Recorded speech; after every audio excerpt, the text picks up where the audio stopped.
সজীব ওয়াজেদ জয়, অনেকে বলছেন সজীব ওয়াজেদ জয় খুব তাড়াতাড়ি হয়তো ব্যাটন ধরবে বাংলাদেশে।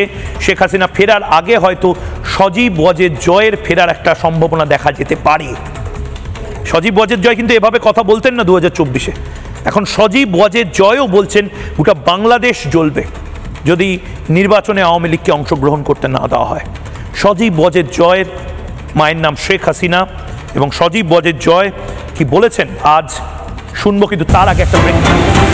এই মুহূর্তে ব্রেকিং নিউজ, বাংলাদেশের ক্ষমতাচ্যুত প্রধানমন্ত্রী শেখ হাসিনার ছেলে সজীব ওয়াজেদ জয় তার ভয়ঙ্কর হুমকি, আগুন জ্বলবে বাংলাদেশে, আওয়ামী লীগের ওপর থেকে নিষেধাজ্ঞা না তুলে নিলে আগুন জ্বলবে বাংলাদেশে, গোটা বাংলাদেশে আগুন জ্বলবে, বাংলাদেশে আসন্ন নির্বাচন পণ্ড করে দেবে আওয়ামী লীগ।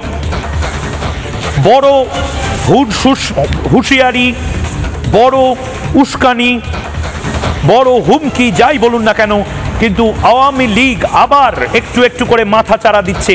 এটা মোহাম্মদ ইউনূসের জন্য সুখকর নয়। শেখ হাসিনা পুত্র সজীব ওয়াজেদ জয় কি বলেছেন শুনি।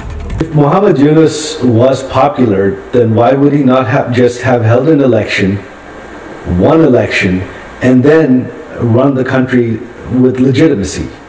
He has held on to power for a year and a half because without holding an election, because he has absolutely zero popular support. The political party that the students formed, the NCP, in all the polling run in Bangladesh to date, within this government's term, they're polling at simply 2%. They've never gone above 2% popularity.